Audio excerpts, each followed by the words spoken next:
안녕하세요, 세이제입니다. 오늘은 성욕을 자극하기 위한 비법 5가지에 대해서 말씀드려 볼게요.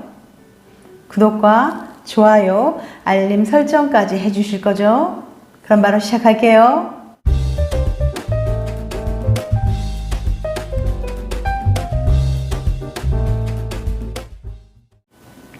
성욕은 세월에 따라 변합니다.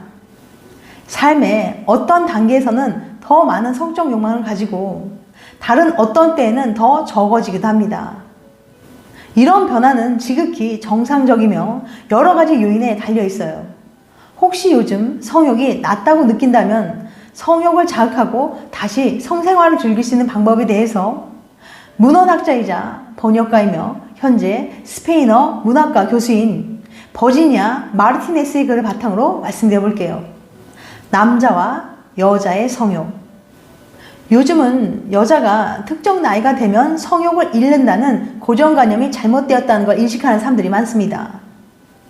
성욕의 감소는 스트레스가 가득 찬 하루와 좋지 못한 식습관으로 가득 찬 현대의 생활로 인해 야기될 수도 있어요.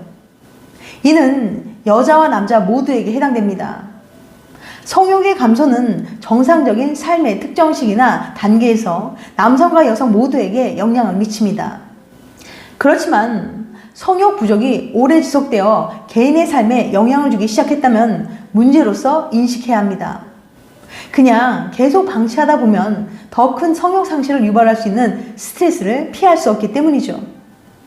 성적 욕망의 감소를 유발할 수 있는 여러 가지 요인과 다양한 원인이 있는데 그중 몇 가지는 다음과 같습니다. 스트레스와 불안, 성적 자극 부족, 관계의 문제, 낮은 자존감, 일부 약물, 성기능 장애, 폐경이나 임신 등으로 인한 호르몬 변화. 이처럼 성욕의 감소는 다양한 요인으로 발생할 수 있어요. 그러나 욕망의 결핍이 관계에 심각한 영향을 준다면 도움이 필요한 때일 수 있어요. 그럼 성적 욕망을 일깨우고 성욕 재활성화를 위한 방법은 무엇이 있을까요? 구체적으로 말씀드려 볼게요. 성욕을 자극하기 위한 비법 5가지.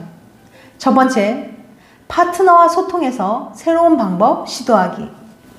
성욕을 증진시키는 한 가지 방법은 일상에서 벗어나 자신을 흥분시키는 새로운 방법을 시도해 보는 겁니다. 관계에서 몇 가지 새로운 아이디어를 포함시킬 때 성욕이 증가할지도 모릅니다. 실제로 단조로움은 성욕을 감소시키는 하나의 이유가 될 수 있어요. 그런데 판타지와 상상은 성욕을 재활성화시킬 수 있습니다. 에로틱한 소설을 함께 읽어보는 것부터 관계 중 게임이나 장난감을 추가하는 것까지 많은 것들이 성생활을 활성화하고 일상에서 벗어나게 하는데 도움이 될 수 있어요. 이러한 아이디어는 성욕을 일깨우는데 이는 주로 정신적인 활동입니다. 이 때문에 파트너와의 의사소통은 기본이에요. 실제로 연인끼리 잠자리에 대해서 이야기하고 자신의 욕망과 선호도에 대해 말하며 성생활을 증진시키고 악화시키지 않기 위해서 협력하는 것은 필수적이에요. 따라서 당신이 정말로 좋아하는 것에 대한 제약 없는 대화는 성욕 재활성화를 위한 방법이 될 겁니다. 대화를 통한 의사소통은 많은 경우 스트레스와 중압감으로부터 벗어날 수 있어요. 상대와 원하는 것과 욕망에 대해 서로 이야기하는 것이 더 나은 잠자리를 만들 수 있습니다. 말하기 부끄럽다면 상대가 볼 수 있도록 일기나 편지에 써놓는 것도 좋은 방법이에요. 두 번째, 자존감 강화하기. 자존감 또한 만족스러운 성생활과 밀접한 관련이 있습니다. 이 때문에 자존감이 낮다면 성욕 또한 감소하는 게 정상이에요. 자존감은 다른 사람이 어떻게 생각하냐가 아니라 자신의 생각에 의존한다는 점을 깨닫는 것이 중요합니다. 자기 자신을 소중하게 여기고 사랑하는 법을 배우세요. 자신감을 강화하기 위해서는 자신을 돌보는 것이 가장 중요합니다. 필요한 경우 심리학적 도움을 구하거나 육체적인 운동, 부정적인 생각 피하기, 삶의 변화 주기 등을 시작해 보세요. 스스로에 대해서 더 나은 기분을 느낄수록 파트너와 성적 관계에서 더 나은 기분을 느끼게 될 겁니다. 그런데 자존감을 높이는 일은 그리 쉽지만은 않아요. 자존감의 결핍은 모든 연애 문제의 근본 원인으로 제시되는 경향이 있는 만큼 결코 간과할 수 없는 문제입니다. 그럼 어떻게 해야 자존감을 높일 수 있을까요? 자존감 수업의 저자 윤홍균 원장은 다음과 같이 설명합니다. 자존감이 다 회복되고 나서야 건강한 자존감을 가진 사람처럼 행동할 수 있게 되는 건 아닙니다. 오히려 자존감이 회복된 사람처럼 사소한 행동을 하다 보면 뇌가 원인과 결과를 착각해서 자존감이 실제로 회복되는 거예요. 행복해서 웃는 게 아니라 웃어서 행복한 거란 말이 있죠. 자존감 문제에도 똑같은 원리가 작용한다고 할 수 있습니다. 내가 자존감이 높아지면 어떻게 행동하기 시작할지 최대한 상세하게 떠올려 보세요.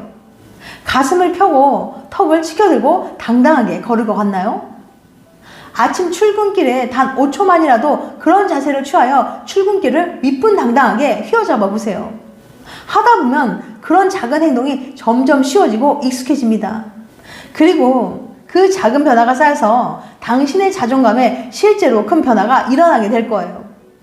윤홍균 원장은 자존감을 나에게 익숙한 집 같은 것으로 비유합니다. 자존감이 낮은 사람은 비바람이 들이치는 형편없는 집에 살면서 나는 영영 이런 곳에 살아야 해 라고 믿고 있기 쉬워요. 하지만 자존감은 살다 보면 늘상 높아졌다가 낮아졌다 하는 거랍니다. 게다가 자존감을 높이는 일은 현실에서 집을 지을 때처럼 대공사나 큰돈이 필요한 것도 아니죠. 앞서 말씀드린 방법을 꼭 실천하셔서 나를 사랑하는 새로운 나로 거듭나시길 바랍니다.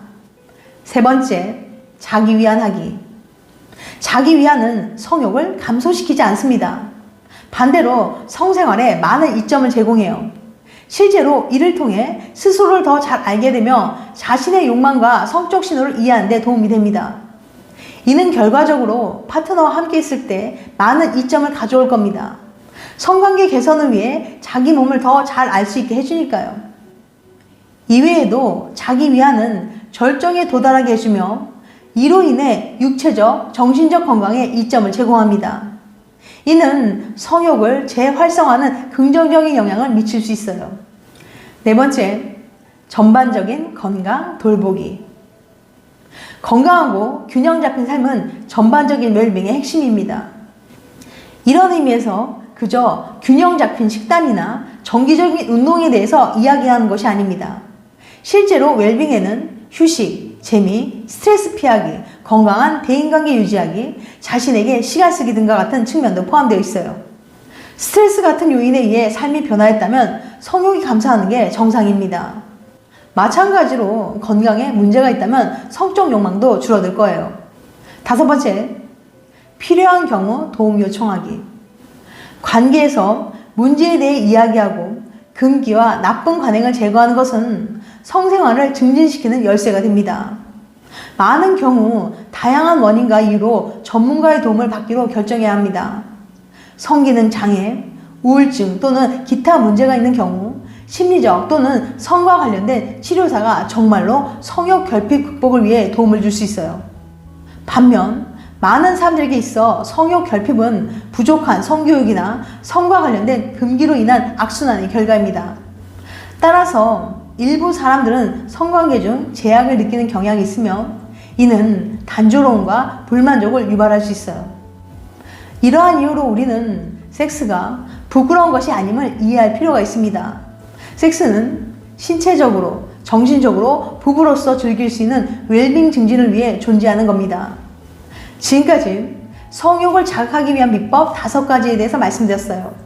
다시 한번 요약해드리면 성욕을 자극하기 위한 비법 5가지. 첫 번째, 파트너와 소통해서 새로운 방법 시도하기. 두 번째, 자존감 회복하기. 세 번째, 자기 위안하기. 네 번째, 전반적인 건강 돌보기. 다섯 번째, 필요한 경우 도움 요청하기. 다음엔 더 재밌고 유익한 영상을 찾아뵐게요. 끝까지 시청해주셔서 감사합니다. 다음에 또 봬요.